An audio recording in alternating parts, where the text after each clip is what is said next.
basically interpretation of how likely is it that that spot has the bad stuff in it. Where PIRADS 5 is the worst, he's willing to bet his mortgage that that's bad prostate cancer. PIRADS 1 is the least bad. He's willing to bet his mortgage that it's not cancer. So when it first came to practice, we were biopsying all 3s, 4s, and 5s, or at least that was what we were recommending. And as you know, if I have a guy who's on surveillance, I just automatically biopsy any lesion, just principally so I can answer the question, do I still need to do biopsies for that guy? But as we get better at it, most of us transition to biopsying 4s and 5s, meaning that it's not good enough that it's just equivocal in many providers' opinions whether to biopsy at 3 or not. And it kind of depends on the guy, too. Right, so if I'm talking to Jimmy Buffett, probably not going to biopsy at least PIRADS 3. But if I'm talking to Nervous Nelly, I probably will, because that would be meaningful information for him. So it does matter. And you can see it, but it takes a trained eye. I've been to 3 different prostate MRI courses in the past 3 years, and I swear I still can't really do it well. I kind of need the radiologist to tell me, that's the bad stuff right there. That's what you need to worry about. On my own, I'm still a little dangerous. It's hard. Yes, sir. One thing I haven't heard talked about is Agent Orange and how does it cause prostate cancer? Well, Agent Orange is a known carcinogen. Right? So, and prostate cancer is not the only type of cancer that Agent Orange can cause. So, just in my field of urology, I've seen literature that it can cause prostate, kidney, and bladder cancer. I haven't seen it cause testicular cancer, probably because soldiers are not that old yet. But ultimately, we know that it happens. So if you are exposed to Agent Orange, if I take a rat and I feed them Agent Orange, we know that you can have like a 10 times higher chance of developing prostate cancer. The exact mechanism, I believe it's a chelating agent. So I believe it actually causes defects in DNA that take out the normal gene that you need to make non-cancer prostate cells. By picking up that gene, you set up a snowball reaction that results in cancer. The hard part, and this is something that it's a big frustration, okay? And I have to be honest with you, I don't have a whole lot of power in this, but being so close to the base, we have a lot of soldiers in the practice, and it's a very regular thing to be asked to write a letter that says, that Mr. Jones has prostate cancer, and usually that letter is being written because Jones is applying for coverage, some kind of benefit, for example. And the military, they are fully aware of the fact that Agent Orange causes prostate cancer. Like, you can't run from that truth anymore. But what the military has done is they believe that they have well documented those soldiers that were actually exposed as opposed to those soldiers who were 2 fields away, for example. Right? So like if your dad smoked and you got secondhand smoke, we know that's not good for you. But it doesn't compare to if you smoke. Like if you smoke, that's a zillion times more likely to cause lung cancer than if dad smoked, simply because of the dose of the tar that you're getting into your lungs, for example. And it's the same thing with the Agent Orange. So I know this battle rages. I have a patient who just came in 2 weeks ago who's really upset because his request was denied despite our letter. But I think it comes down to their accounting of who was exposed and who was not. So if you served in Vietnam and you have prostate cancer, you go right to the VA and you become 100% service connected as long as you have that prostate cancer. That means you'll get written a check for about $40,000 free a year until that's treated. As long as you still have the cancer. As long as you still have the cancer. Yeah. That's true. I read that the data is actually stronger relating Agent Orange to bladder cancer than to prostate. It's just the number of cases is so much higher that it got all the attention. Well, for sure, right? So bladder cancer is. Because that's, I got both. I got bladder cancer and prostate cancer. The problem with bladder is that a couple of soldiers also smoked cigarettes. It was quite a habit, right? Yeah. And we have, the strongest data is that it looks at the smoking. So I don't know how the military decides who. Right, I was surprised by that, but Yeah. it was some good research that I had, and I thought, wait, this Yeah. is very interesting. It is. No, I mean, there was a whole, in one of our nerd journals, the oncology journal, they dedicated an entire issue to just how does Agent Orange cause problems and why. Boy, if you go to Vietnam now, you see the congenital and it's unbelievable, the number of Vietnamese families who have all kinds of birth defects. It really is shocking. And that seems like that's very likely that it would be. Most likely. Yeah. Somebody brought up a question. Never been exposed to Agent Orange, but the Roundup stuff that is in the news these days. Yeah. There's a case about that, Yeah. and it doesn't look good. Yeah, it'd be interesting to follow that. Yeah, if you want to think about it. Only what you know. I haven't studied that, the research on that, but, I mean, you sort of gotta wonder, right? I mean, that it kills stuff on contact, so it doesn't sound like it would be something that we're playing with, but. Someone in an earlier discussion brought up, is there any relation between skin cancer and prostate cancer?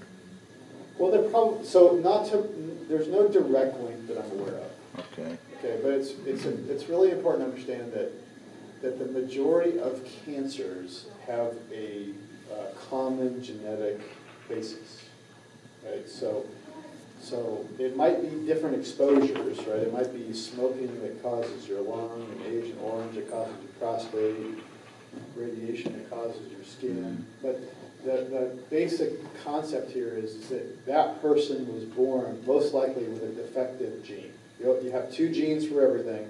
Every cell has two genes. And if you inherit a bad one, then you're living on one gene. And if something, whether it's Agent Orange or smoking or Roundup, takes out that one good gene, that's cancer, right? So this is something that we've known for a long time, but we haven't actually had that much time sequencing cancer cells, frankly. So if you want an experience in total frustration, you should come with me to one of my nerd conferences. I mean, it is overwhelming. Every conference, there's 100 papers on the newest genetic defects that we found. We're up to like millions now.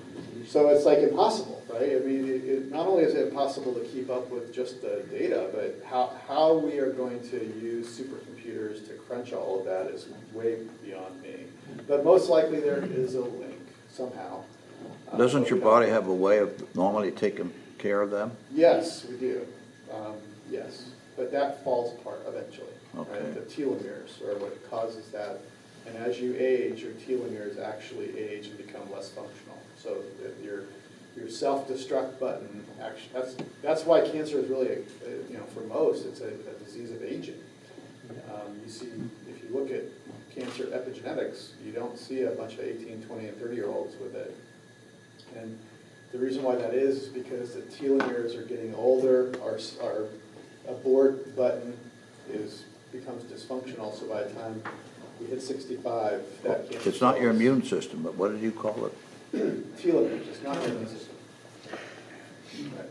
Yes, sir. Do you have any recommendations around diet and active surveillance? Yes. Eat well. What is eating well? Plant-based diet, low on red meat, low on saturated fats. I'm glad you asked that because my wife is eternally wanting me to plug her practice, right? She's got a bariatric medicine practice. I can't go anywhere without being told to take these cards and such. But she just came back from her nerd conference in obesity medicine, and there was What kind of medicine? obesity. Okay. And their keynote speaker was a medical oncologist from the Carolina Cancer Institute. He's a massive ASCO credentialed general in the field of oncology. And it's his opinion that, that a huge percentage of cancers are happening because of our diet, because of how we're eating. He says that this is how the genes are, that all that data I was just talking about, where that's pointing, is exposures, right? So the Agent Orange is an exposure, tobacco is an exposure, what you eat is an exposure. It And actually so, drives the epigenetics. that's right. And so it is, in fact, he wants all of the obesity medicine doctors to come to the cancer nerd conferences because he thinks that they're going to be soon telling the oncologists what to do, how to get their patients to lose weight, how to change their diet so that it's not so inflammatory. And so the research is too new for me to tell you what to eat right now. All I can tell you is that we know two things. We know that if a man becomes obese, that it is protective for prostate cancer, meaning that if you study men who are obese, they have less prostate cancer than men who are lean. But when they do develop prostate cancer, it is almost always the lethal variety. Almost Okay. always what? The lethal variety. Okay, so their numbers are less, but when they got it, it's almost like they don't get Gleason 6 disease. It's almost like they only get the Gleason 8, 9, 10s, right? And I can't explain to you why that is, but that has been repeatedly shown. And the second thing I can tell you is that we don't have any cause and effect data, so nobody's ever randomized people and said, this group eats really bad food, and this group eats good food. But there's enough retrospective data to say that men who consume high alcohol, high red meat, high cholesterol forming foods, low plant, they have worse prostate cancer outcomes, meaning that they're more likely to have, even after they've been diagnosed, meaning that it's just like my bladder cancer patients, right? What's the first thing they tell you? They tell you to stop smoking. Why? Because even though you develop bladder cancer, if you keep on exposing yourself to the tobacco, it's going to morph into a worse bladder cancer. And it's So the that same count thing with even for prostate. recurrence, to prevent recurrence, you should eat the same type of diet? I believe so. I believe you can say that now. I don't prescribe it, so I'm not a naturopath. So many, many times, every day, people come in and they say, well, have you heard about Chinese chicken foot, this herb? It was told, Joe Theismann told me that this is going to make me, I don't know anything about that. Okay, I really don't.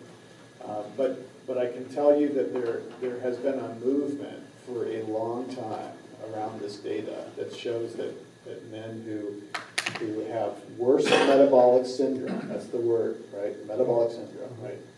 High blood pressure, diabetes, obesity, bad cholesterol, that these men tend to have worse outcomes even after they've been diagnosed and treated, that their overall outcomes are worse than people who eat lean meats, like white meats only, or plant-based diets with very little inflammatory food, so basically no sugar, and they don't gain a bunch of fat. Thank you. Now, I did it. Valerie would be happy. Exercise, activity, that's. Yes. We had a lady come in and speak to us on the food, and her point was we should eat more food that's fermented and based. Remember that? To raise your white cells. She wants you to eat kimchi. Yep. Well, but she pointed out the American Good luck with diet. that, man. I got a bottle of that in my fridge. It's been there for 2 years. No friends and being healthy. Anybody else, one more question?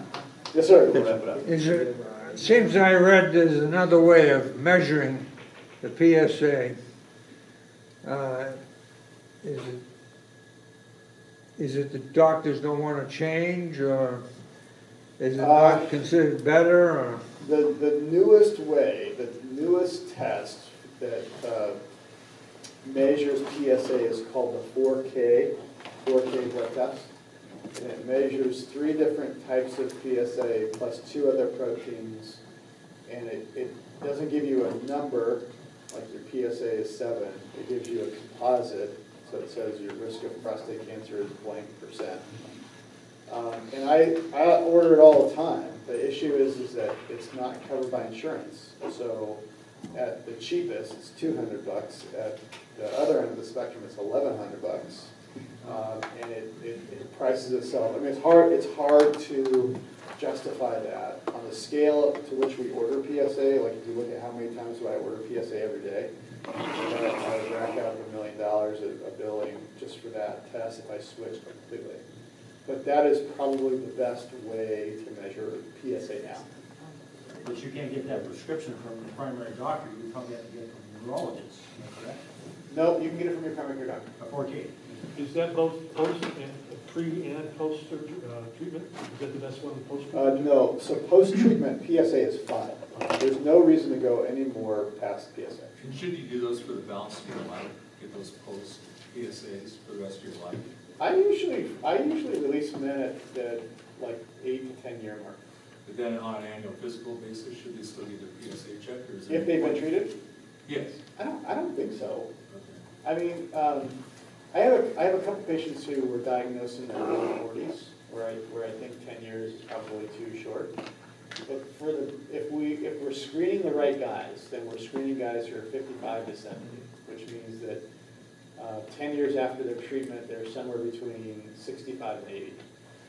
If a person has gone 10 years and their PSA has been undetectable and they're between 65 and 80, then in all likelihood, if he does have recurrent cancer, it's growing so slowly, if I can't see it in 10 years, then I'm probably not helping him any. It is a blood test, and so the argument I get back is, what the hell, I'm getting my cholesterol tested anyways. But if you were to ask me, is it likely to do him any benefit, the answer is no. Okay, thank you. Well, thank you very much.